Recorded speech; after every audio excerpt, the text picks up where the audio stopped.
অনুসন্ধানে আপনাদের সকলকে স্বাগত জানাই। সঙ্গে আমি প্রিয়াঙ্কা। প্রতিনিয়ত নতুন নতুন ভিডিওগুলির মধ্যে দিয়ে আমরা আপনাদের সামনে তুলে ধরছি বিভিন্ন জায়গার অবস্থান ও তার সাথে জড়িয়ে থাকা বিভিন্ন ইতিহাস। তো আজকে আমাদের আলোচ্য বিষয়টি হলো, আপনারা এই ভিডিওটির মধ্যে দিয়ে বুঝতে পারছেন যে আজকে আমাদের আলোচ্য বিষয়টি কী।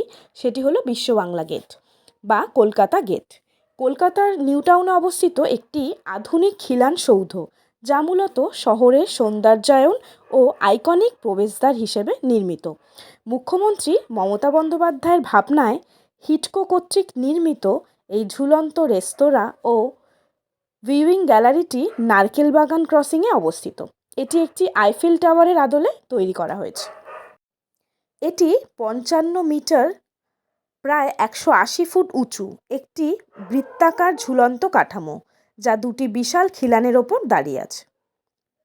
তো এর বৈশিষ্ট্য কী? এর বৈশিষ্ট্য হচ্ছে ভিউইং গ্যালারি, দর্শকদের জন্য শহর দেখার গ্যালারি।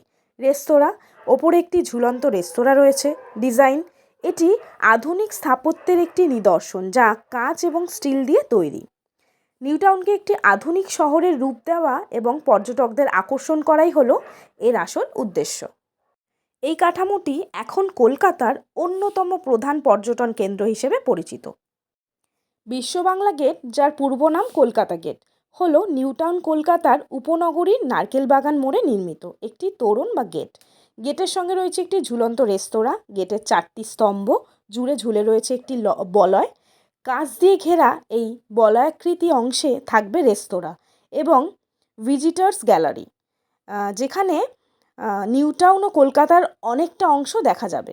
এটি কলকাতা শহরের স্বাগত তোরণ বা প্রবেশদ্বার হিসেবে নির্মাণ করা হয়েছে। এই স্থাপত্যটি কলকাতা শহরের একটি আধুনিক শিল্প নির্মাণের প্রতীক। এবার আসবো আমরা এর ইতিহাস নিয়ে, অর্থাৎ এটি কিভাবে তৈরি হয়েছে, কবে তৈরি করা হয়েছে এবং এর নকশা কে করেছেন। কলকাতা গেটের নকশা করেছেন পশ্চিমবঙ্গের মুখ্যমন্ত্রী মমতা বন্দ্যোপাধ্যায়। এই নকশা 2015 সালে জনমুখে আনা হয়। এরপর 6 মার্চ 2017 সালে শুরু হয় গেটের নির্মাণ। গেটটি নির্মাণ করা হচ্ছে 70 টন ইস্পাতের দ্বারা। এই গেট নির্মাণে খরচ হয়েছে মোট 25 কোটি টাকা। প্রায় 55 মিটার উচ্চতা হবে এই গেটের। দর্শকদের জন্য তৈরি বলয়াকৃতি টানেলটি থাকবে মাটি থেকে প্রায় 25 মিটার ওপরে।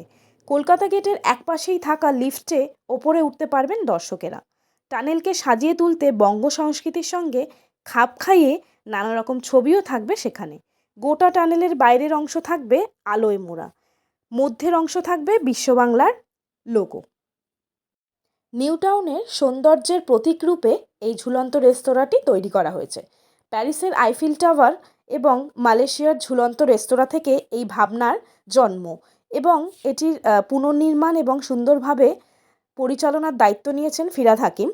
ওনার কথায় সাধারণ মানুষকে আনন্দ দেওয়াই হচ্ছে এর একমাত্র উদ্দেশ্য বা তৈরির কারণ। নিউ টাউন কলকাতার উত্তর পূর্ব প্রান্তে অবস্থিত একটি আধুনিক, পরিকল্পিত এবং দ্রুত বর্ধনশীল শহর। এখানে বিশ্ব বাংলা গেট, ইকো পার্কের মতো আইকনিক স্থান রয়েছে এবং এটি তথ্য প্রযুক্তি অর্থাৎ আইটি হাব নামে পরিচিত। বিভিন্ন আবাসিক প্রকল্প এবং বিনোদনমূলক সুবিধার জন্য পরিচিত। এটি সুপ্রশস্ত রাস্তা, পরিবেশ বান্ধব পরিকাঠামো এবং বিমানবন্দর ও শহরের প্রধান অংশগুলোর সাথে চমৎকার যোগাযোগের জন্য একটি জনপ্রিয় স্থান রূপে গণ্য। এটি প্রধানত কলকাতা বিমানবন্দরের কাছে অবস্থিত।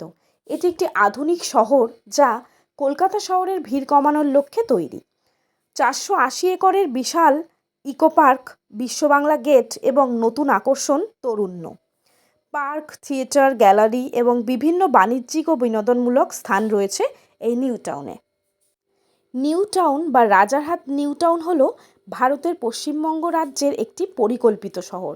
এটি পশ্চিমবঙ্গের রাজধানী কলকাতার একটি উপশহর এবং এটি নিউ টাউন কলকাতার উন্নয়ন কর্তৃপক্ষ দ্বারা পরিচালিত। ভারত সরকার নিউ টাউনকে সোলার সিটি বা স্মার্ট গ্রিন সিটি বলে আখ্যায়িত করেছেন। এই পরিকল্পিত উপশহরটিতে রয়েছে বিখ্যাত কয়েকটি জায়গা, যেমন দিগন্ত রূপরেখা, Eco Park, Mother's Wax Museum, Eastern High আবাসন, সিটি সেন্টার 2 ও বিশ্ববাংলা গেট। বিধাননগরের মতোই নিউ টাউনে তথ্য প্রযুক্তি শিল্প গড়ে উঠেছে। এটি দেশের দ্রুত বর্ধনশীল প্রধান শহরগুলির মধ্যে একটি। এখানে আবাসন ও নির্মাণ শিল্পের প্রসার ঘটেছে। পশ্চিমবঙ্গে আবাসন পরিকাঠামো উন্নয়ন সংস্থার পরিকল্পনায় নিউ টাউনে সড়ক, নিষ্কাশন, নর্দমা ব্যবস্থা, জলের সরবরাহের লাইন, প্রধান সৌন্দর্যায়ন সম্পর্কিত অবকাঠামোগত কাজ এবং ভবন, প্রকল্প, উদ্যান, জাদুঘর, ভূগর্ভ পথ, উড়ালপুল ইত্যাদির মতো নির্মাণ কাজ সম্পাদন করা হয়েছে। এবার আমরা জানব এর সাথে জড়িয়ে থাকা একটি ইতিহাস সম্পর্কে। সম্প্রতি কলকাতা বিশ্ববিদ্যালয়ের প্রত্নতাত্ত্বিক ও পরিবেশ বিজ্ঞান বিভাগের একদল গবেষক দেশকাল নামক বিধাননগর ভিত্তিক একটি ইতিহাস চর্চার গোষ্ঠীর সূত্রে অ্যাকোয়াটিকার নিকটে কোচপুকুরে একটি ঢিবিতে খনন কার্য চালান এবং সেখান থেকে আনুমানিক প্রায় 2000 বছরের পুরনো কিছু ভগ্ন মৃত সামগ্রীর খোঁজ পান। গবেষকরা অনুমান করেন উত্তর ও পূর্ব দমদম এবং বিধাননগর মহকুমা জুড়ে প্রাচীন কোনো সভ্যতার অস্তিত্ব ছিল, কারণ এই অঞ্চল অধুনা লুপ্ত প্রাচীন বিদ্যাধরী নদী অববাহিকার অংশ। এই অঞ্চলটিতে মূলত বিশাল আবাদযোগ্য জমি এবং জলাশয় রয়েছে, যা পরিকল্পিত পদ্ধতিতে অধিগ্রহণ ও বিকাশ লাভ করে। মূলত পশ্চিমবঙ্গের তৎকালীন মুখ্যমন্ত্রী জ্যোতি বসুর নেতৃত্বে 1990-এর দশকের শেষ ভাগে আবাসিক ও শিল্প সুবিধাগুলি এবং এই অঞ্চলের অবকাঠামোগত উন্নয়নের বিনিয়োগের প্রক্রিয়া শুরু হয়। মাস্টার প্ল্যানটি এমন একটি জনপদের পরিকল্পনা করা হয় যা প্রতিবেশী পরিকল্পিত সল্টলেকের চেয়ে কমপক্ষে 3 গুণ বড়। নিউ টাউন গঠিত হবার আগে এলাকাটি পশ্চিমবঙ্গের অন্যতম উর্বর অঞ্চল ছিল। কেষ্টপুর, বাগজোলা এবং তাদের সংলগ্ন আরও 3টি খাল দ্বারা সেচ হওয়া এলাকাটি ছিল এক জলাভূমি, যা একটি সমৃদ্ধ কৃষিজমির ব্যবস্থা ছিল এবং কৃষকরা স্থায়ীভাবে কৃষিকাজে নিয়োজিত ছিল। 1999 সালের এপ্রিল মাসে বামফ্রন্ট সরকার ঔপনিবেশিক ভূমি অধিগ্রহণ আইন দ্বারা নিউ টাউন শহর স্থাপনের জন্য প্রায় 700 হেক্টর জমি অধিগ্রহণ শুরু করে। এটি কর্পোরেট পরিষেবা এবং বিস্তৃত আবাসিক চত্বর হিসেবে পরিকল্পনা করা হয়। পশ্চিমবঙ্গের মুখ্যমন্ত্রী মমতা বন্দ্যোপাধ্যায় 2011 সালের জুন মাসে ঘোষণা করেন যে তার সরকার নিউ টাউনে আর জমি অধিগ্রহণ করা হবে না। নিউ টাউন জনপদের জন্য 1999 সালে 700 একর জমি অধিগ্রহণ করে বামফ্রন্ট সরকার এবং 785 একর জমির মধ্যে 250 একর জমি ইচ্ছুক কৃষকদের কাছ থেকে ক্রয় করা হয় এবং বাকি জমি অধিগ্রহণ করা হয়। 2011 সালের হিসাব অনুযায়ী 785 একর জমির মধ্যে 1807 একর জমি অব্যবহৃত অবস্থাতে রয়েছে। বাম সরকারের রাজারহাট সমষ্টি উন্নয়নের ব্লকের 25টি মৌজা বিস্তৃত জনপদের জন্য আরও 1577 একর জমি অধিগ্রহণের সিদ্ধান্ত পশ্চিমবঙ্গ সরকার 2011 সালে প্রত্যাখ্যান করে। ভারতের পূর্ববর্তী সংযুক্ত প্রগতিশীল জোট সরকার নিউ টাউনকে সোলার সিটি হিসেবে ঘোষণা করেছিল। পরবর্তীকালে ক্ষমতায় আসার পর জাতীয় গণতান্ত্রিক জোট সরকার এই শহরটিকে স্মার্ট গ্রিন সিটি হিসেবে ঘোষণা করার উদ্যোগ নেওয়া হয়েছিল। পশ্চিমবঙ্গের মুখ্যমন্ত্রী মমতা বন্দ্যোপাধ্যায় দ্বারা প্রদত্ত একটি প্রস্তাব অনুসারে এবং পশ্চিমবঙ্গ সরকারের সহায়তায়, কিন্তু পরবর্তীকালে নিউ টাউন স্মার্ট সিটির মিশন থেকে বাদ পড়ে গেল যখন রাজ্যের সর্বভারতীয় তৃণমূল কংগ্রেস সরকার ওই প্রতিযোগিতা থেকে পশ্চিমবঙ্গের সমস্ত শহরকে বাদ দিল। ভারত সরকারের স্মার্ট সিটিতে উন্নীত করার জন্য প্রদত্ত 1000 কোটিও বাতিল করল রাজ্য সরকার। কলকাতার রিয়েল এস্টেট মানচিত্রে নিউ টাউন বর্তমানে এক বৈপ্লবিক নাম। Paschimbanga housing infrastructure development corporation সুপরিকল্পিত smart green city action area 1, 2 ও 3 জুড়ে বিস্তৃত। চওড়া রাস্তা, মাটির নিচে ডেনড্রন ব্যবস্থা এবং ইকো পার্কের বিশাল সবুজায়ন একে বসবাসের জন্য আদর্শ করে তুলেছে। এখানকার রিয়েল এস্টেট বাজারের প্রধান চালিকা শক্তি হলো উন্নত যোগাযোগ ব্যবস্থা ও আইটি হাব। মেট্রো রেলের সম্প্রসারণ, বিমানবন্দরের নৈকট্য এই অঞ্চলের গুরুত্ব বহুগুণ বাড়িয়ে দিয়েছে। সল্টলেকের পর নিউ টাউন কলকাতার দ্বিতীয় তথ্য প্রযুক্তি কেন্দ্র হিসেবে আত্মপ্রকাশ করেছে। ক্রমবর্ধমান হারে টেক পার্কের বৃদ্ধির জন্য নিউ টাউন পূর্ব ভারতের আইটি ও আইটিস এর পছন্দের গন্তব্য হয়ে উঠেছে। এখানে প্রধান প্রধান তথ্য প্রযুক্তি সংস্থার কার্যালয় রয়েছে, যেমন Capgemini, Accenture, Tech Mahindra, ITC, Infotech, Mindtrees, Adani Labs, British Telecom, Tata, Wipro, Infosys, Tata Consultancy Services. এছাড়াও এখানে হিটকো দ্বারা নির্মিত Bengal Silicon Valley tech hub ও ফিনটেক হাব রয়েছে।